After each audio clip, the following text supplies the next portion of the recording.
Hello everyone, this is Draven coming to you again with another 1v1 StarCraft 2. I have coLQxd in the top right, and then in the bottom left we have the Terran Apocalpse.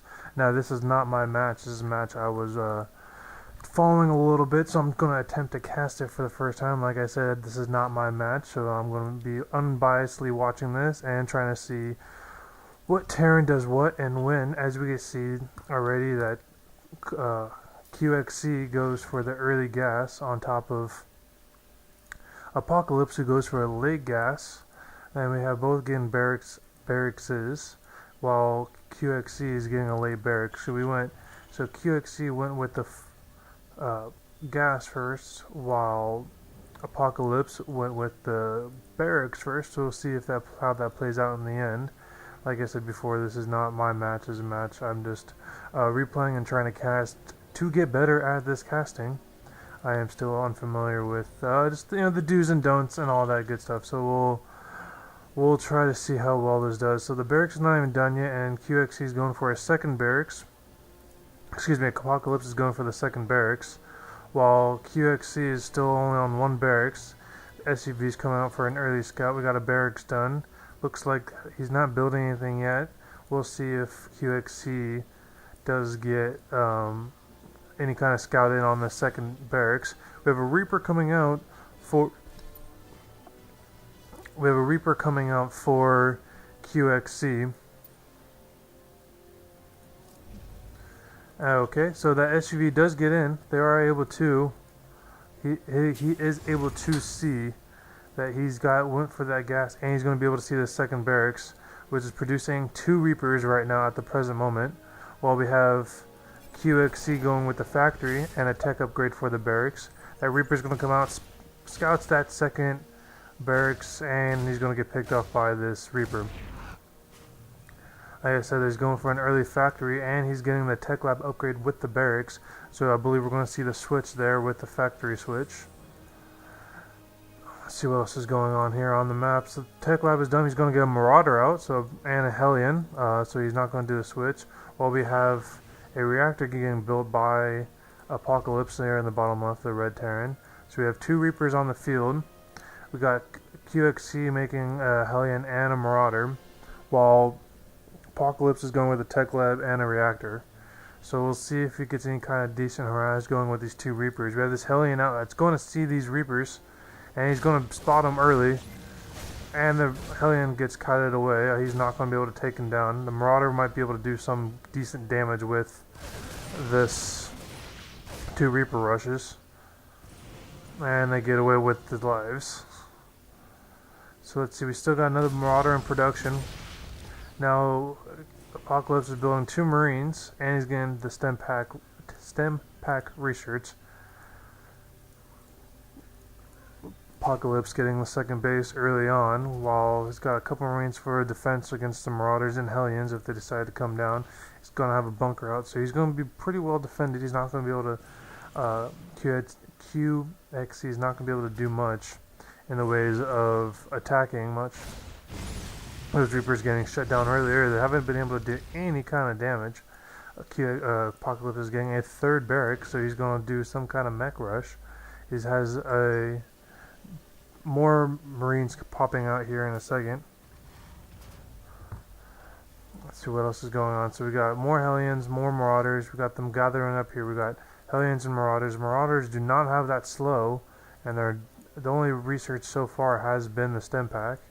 So coLQxd is trying to do some kind of advanced push here. He's not going to do far. He's got that barracks loaded with Marines. And he's going for a starport. We have a medevac popping out. Here we go with the switch. The barracks is going to be landing. He's going to take that tech lab. I'm guessing it's going to be the factory once this Hellion gets done producing. Oh, it's going to be the starport. Starport's going for the tech lab. Are they going to go Ravens or Banshees? We'll see here in a second. So we've got 3 Marauders, 3 Hellions waiting back. He knows the attack is coming. He's got SUVs just ready to repair that barracks. We got a medevac coming up here shortly. Here's the medevac. I wonder if he's going to do a drop right here in the back. He does not see this. Apocalpse has no idea what they're doing. So he has no idea that right here off to the corner there is a QXE attack waiting. Complete. So here it comes. So he's just doing a basic drop, I guess you could say. And he's going to be taking them by surprise. He's going to get a lot of units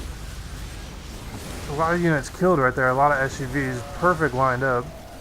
Marines are going to come in, going to fight this off really well, almost destroying this entire army. Wow, that was a really good defense. He got a lot of units killed. This is the part where my inexperience comes into play because I have no idea how to check what was killed. Units lost. Alright, I'm sure there's more to figure out. So that's kind of embarrassing.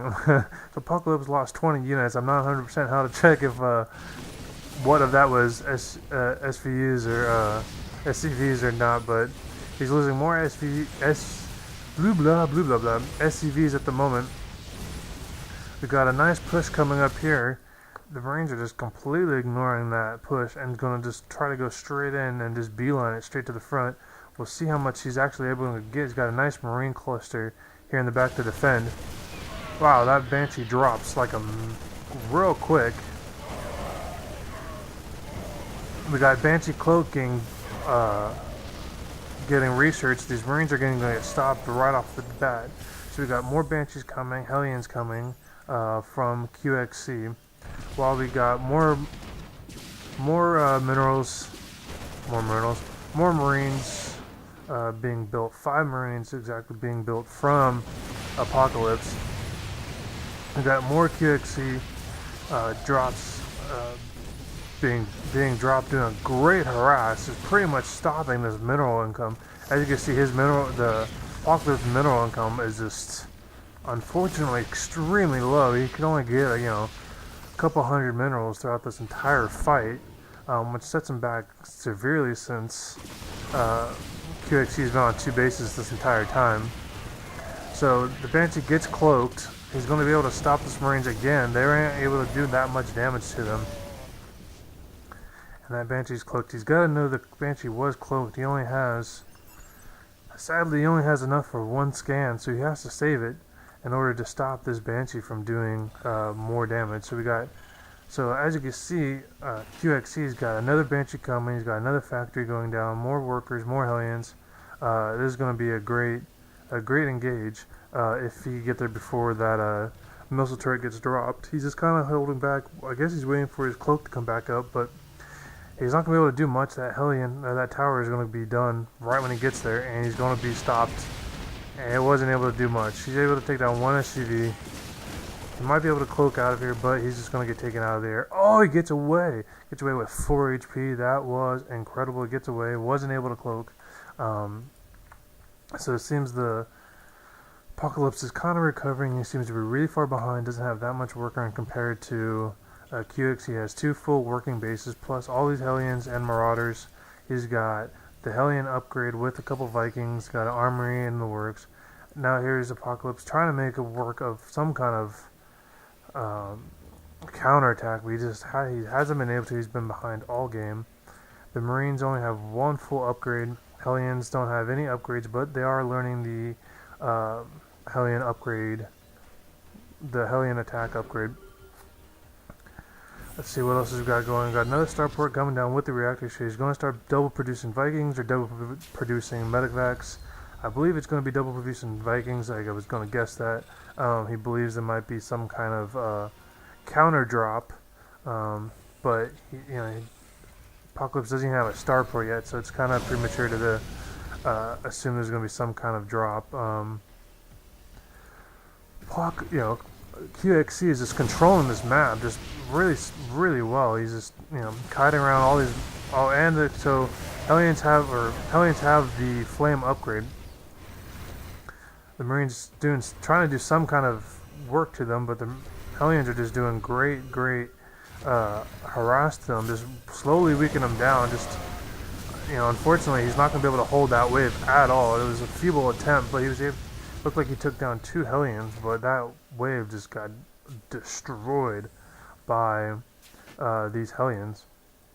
The Hellions going across the map, just kite out that Marine. pretty quick and easy. So we see the learning the first tier 1 ground attack upgrade for the Hellions, and he's got a sheet sink coming down, so he's going to do some more siege damage to them. Apocalypse is just going with mech, just Marines and Marauders. That's all unfortunate he could do at the moment. He's got 1-for-1 upgrades, while the QXC is still just mass producing these Vikings. I don't know what is like a preemptive things, to counter these medivacs that he's coming up with, but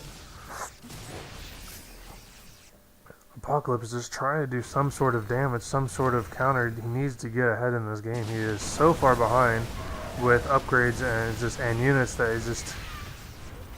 he needs to do some kind of damage, some kind of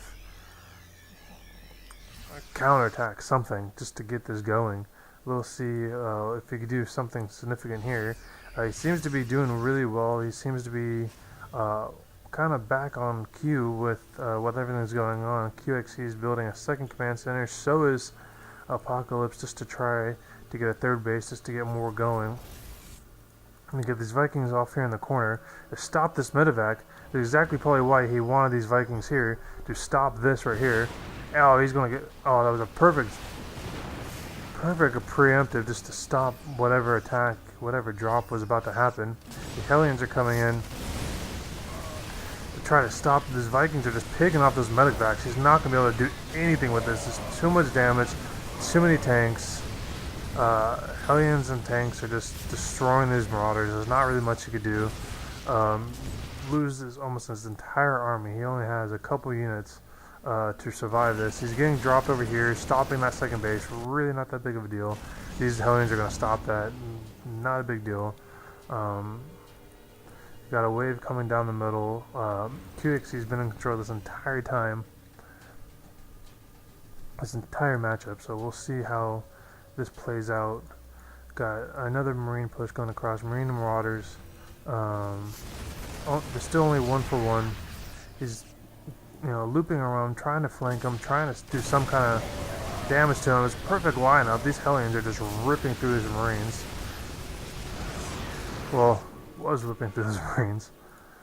The siege tanks are +1 for damage. There's, it's kind of holding off. I don't know what he's not doing or doing, but just needs one big giant push, and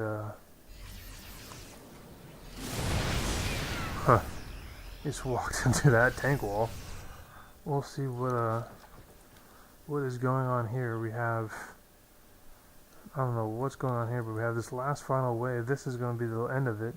If he can't do a good, if he can't, yeah, that wave, that army is just too big, too powerful. He's not going to be able to hold it. He's not going to be able to push it. He can't really kite it. He's got too many tanks. I think there's going to be a GG here shortly. Just got too far behind, too early off, and just is not going to be able to do much. His tanks are just going to destroy these units. And that is the GG we were looking for. It's just QXC who's just in control of the entire time, and unfortunately for Apocalypse, he was unable to recover. So, thank you guys very much for hanging out, watching. I will do my best to learn more with casting and do my best. Thank you guys. Have a good one.